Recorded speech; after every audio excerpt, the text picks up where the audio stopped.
And joining me now is Paula Ames with Cake Creations, and we're creating our own watermelon cake today. Right. You know when you slice, you have a whole watermelon, you slice it in half. So this is a slice of watermelon. You could take it to a barbecue or a picnic or whatever. So that's what we're doing. Perfect for summer right now. Right, and right. it might be more of a favorite than actual watermelon.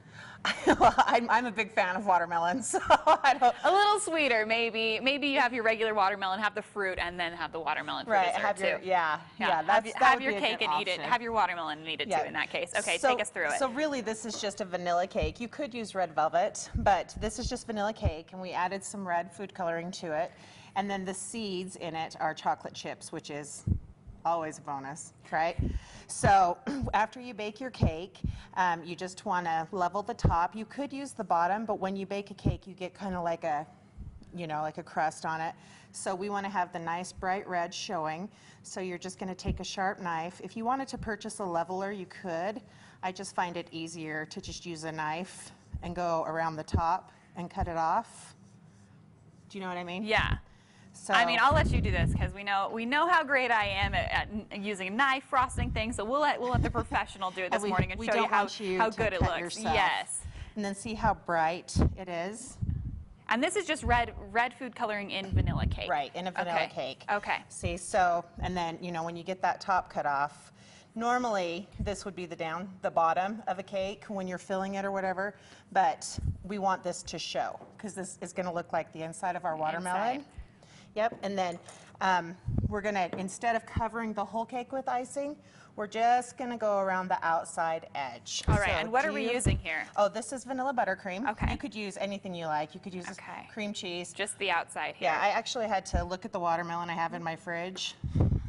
to make sure there's a little bit of a rind there. Yeah, to make sure the rind was white, and it is. Maybe my watermelon wasn't ripe, I don't know. But you could tint it a little bit green if you wanted to. All right, that's falling off onto the table here because I'm an expert froster, as we know. And you could even, one of my favorite things in the summer, instead of frosting, it's a little bit heavy, a little hot outside, use Cool Whip instead. It's a little lighter, fluffier, not so sweet. You could, but if you're going to have your party outside, you're going to need to keep that refrigerated because it's going to melt super quickly. Oh, okay. That's good to know, too. Yeah, so keep that in the fridge if that's what you are thinking you want to do. Okay, so I'll finish frosting this. So we'll have more with Paula Ames and another check of our weather when we come back right after the break. Cake, we've got the outside frosted, just the outside, not the top. You want to see that bright red center. Right. So how do we get the rind on there? Okay, so I just want to tell you, it's okay that your icing isn't perfect because if you look at the rind on a real one, it kind of bleeds in to the red of the fruit. So we'll make it more realistic because of my lack of talent. No, because it looks that way. No, it really looks that way in the real fruit, and so for someone like me, it was super hard. Yeah, yeah. So you were the perfectionist about it, wanted it perfect. I had to try and make it sloppy. No, I'm just kidding. So this is just green fondant, but you could use a fruit roll-up, a green fruit roll-up, anything you wanted, but so we're just going to roll it out. I have a handy-dandy multi-sided cutter, but you could use a pizza cutter and just cut it to about the width. I'm going to hit that. All right. But here, I'll just go like this. All right. So you just want to cut it to about the width of the height of your cake, and then we'll just stick it around the edge.